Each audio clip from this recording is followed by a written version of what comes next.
Boa tarde, galerinha do sétimo ano. Espero que todos sejam bem-vindos, que tenham todos aí uma ótima semana, que tenham ido muito bem na prova da semana passada.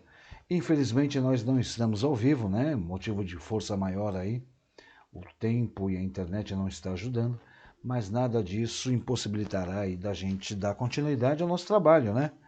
É, assim, nós estávamos vendo ontem Mundo Urbano e Problemas Ambientais, tá? Lá na página 246. E aí nós encerramos a aula de ontem, né? Na 247, mudanças climáticas nas cidades.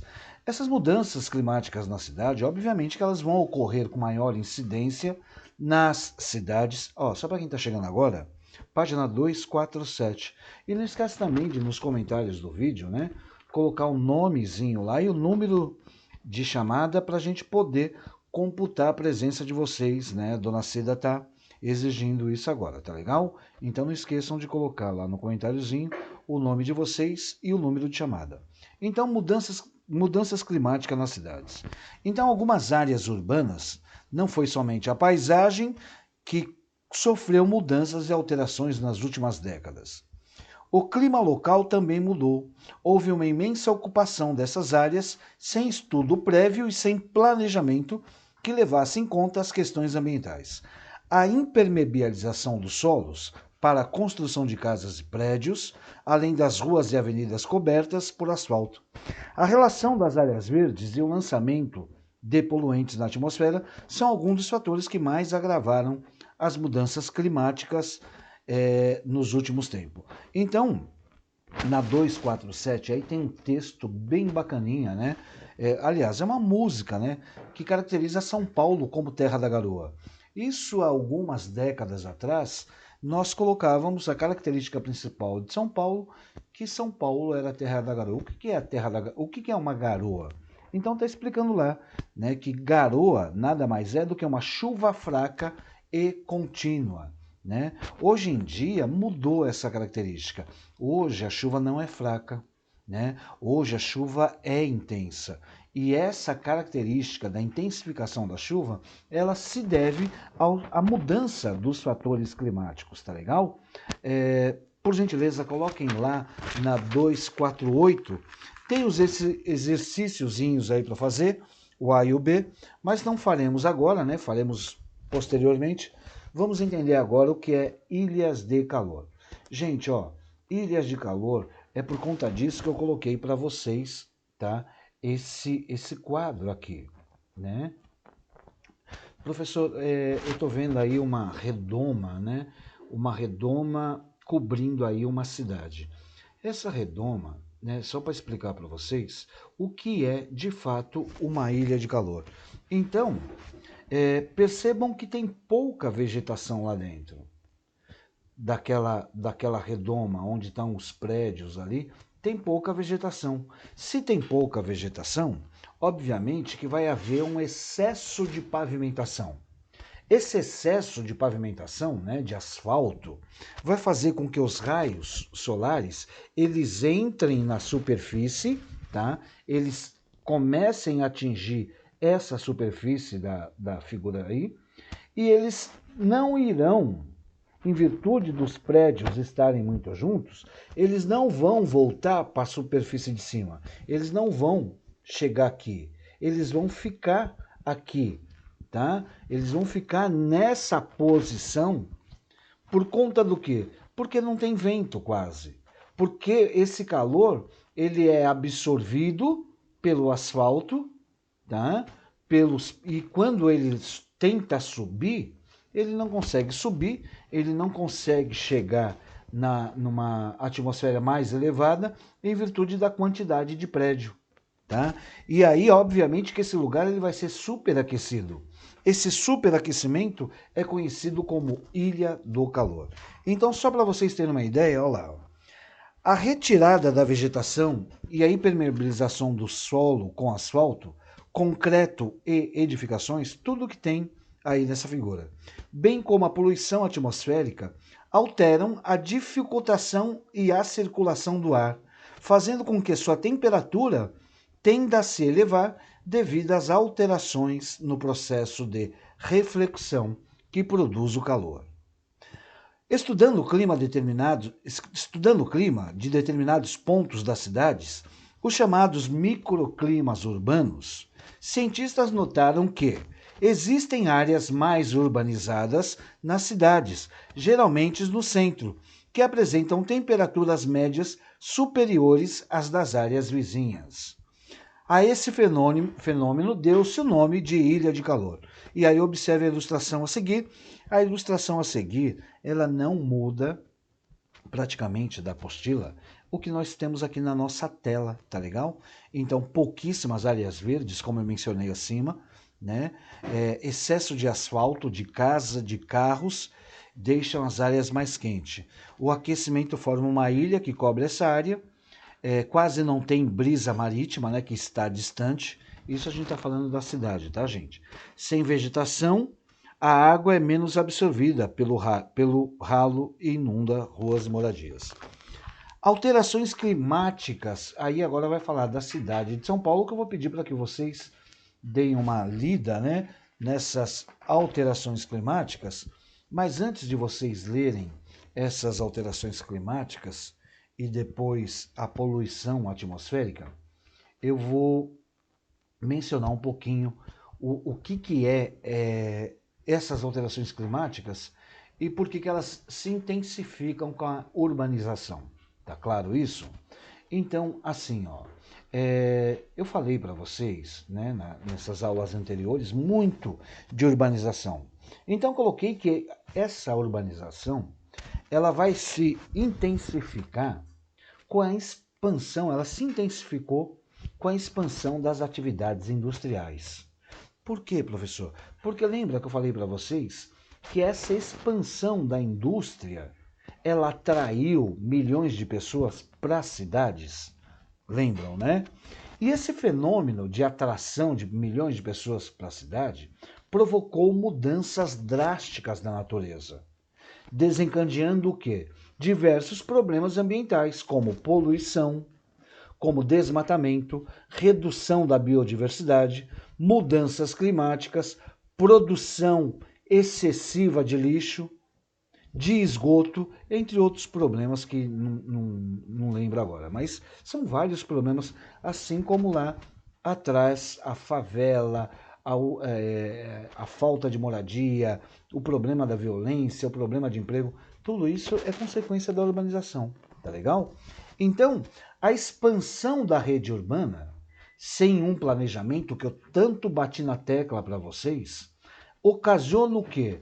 A ocupação de áreas de uma maneira inadequada para a moradia.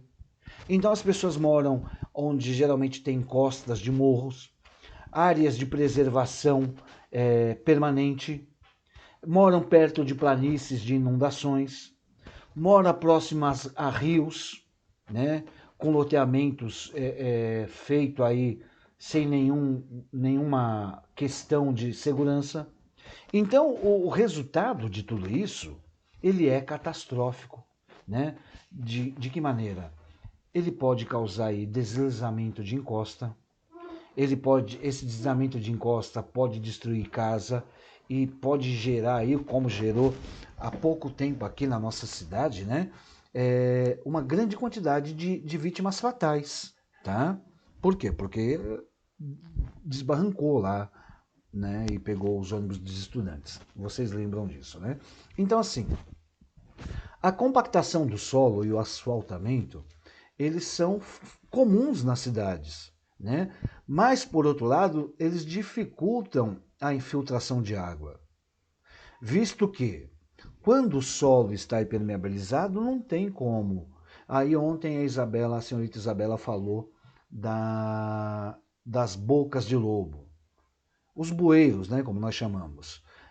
Só que, além das bocas de lobo não ter uma quantidade suficiente para a demanda dessa água, tem o problema também que a população, de tanto jogar lixos na rua, essas bocas de lobo, elas, né, não conseguem suportar a demanda de água e logo pela quantidade de lixo elas esgotam e aí acaba inundando as cidades, né?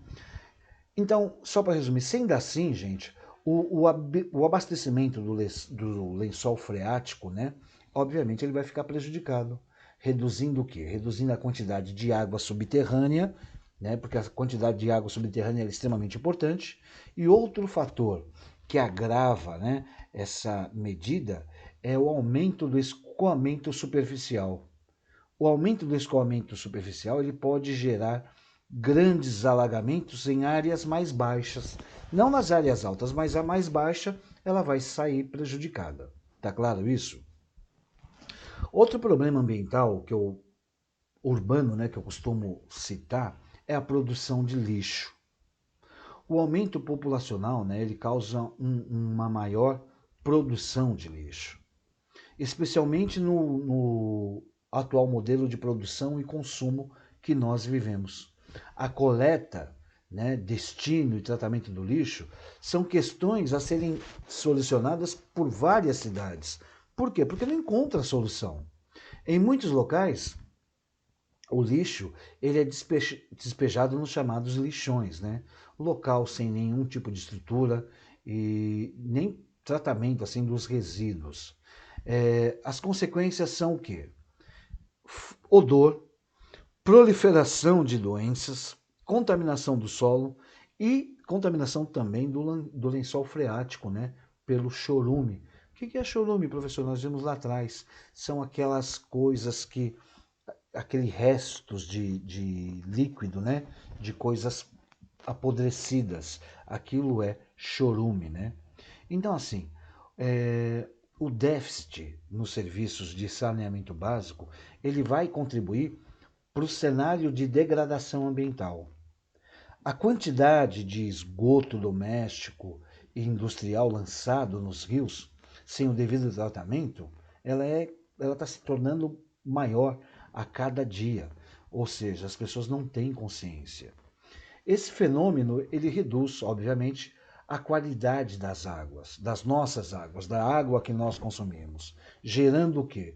Gerando mortalidade, né? Acho que a primeira coisa a se destacar é o aumento da mortalidade de espécies aquáticas e a redução do uso dessa água para consumo humano, né? A pessoa fica bolada, fica preocupada em estar consumindo essa água que não tem nenhum tipo de tratamento. Tá legal?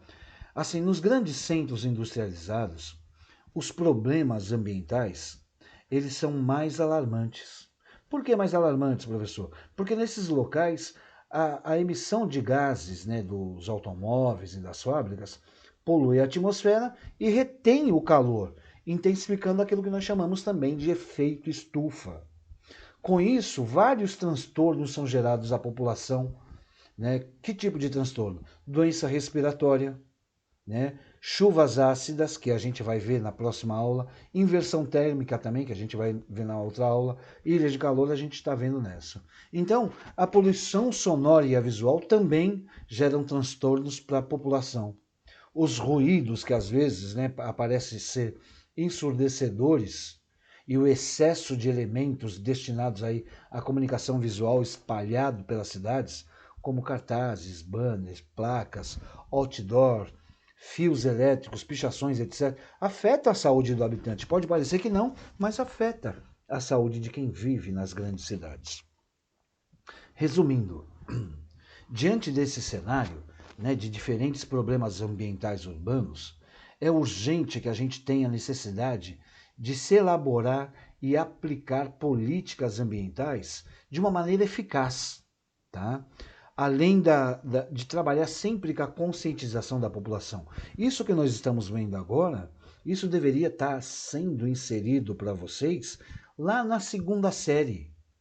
Por que na segunda série, professor? Para que quando vocês chegassem agora no sétimo ano, vocês já tivessem propriedade e destreza para poder ajudar, não só como espectador, mas já ajudar a difundir essa preocupação que nós estamos tendo com os problemas ambientais. Então, entre as medidas a serem tomadas está aí a redução da produção de lixo com principal urgência, através do quê? Através da reciclagem, de um tratamento, através da reciclagem, porque é através da reciclagem que o lixo tem um tratamento adequado, né? Seja através da incineração ou compostagem, que a gente vai ver mais para frente o que é essa compostagem, através de um saneamento ambiental, através daquilo que eu sempre bato na mesma tecla, um planejamento urbano, né? Uma educação mais apurada ambiental e, obviamente, a redução da emissão de gases poluentes na atmosfera. Então, eu acredito que essas são as medidas mais emergenciais para a gente diminuir essa quantidade de problemas que estamos vivenciando aí. Tá legal? Gente, então assim, ó, paramos na página 248, Ilhas do Calor, né? 248 não, desculpa. 250. Então, na próxima aula, nós começamos com poluição atmosférica, né? E inversão térmica, tá legal? Então, assim, mais a mais, infelizmente, não estamos podendo fazer ao vivo, em virtude daquilo que eu já mencionei para vocês, mas assim, não procurem, né, assistir, colocar os comentários lá, número de chamada também, e o nome de vocês, tá legal? Gente, forte abraço, boa semana e estamos juntos. Tudo de bom.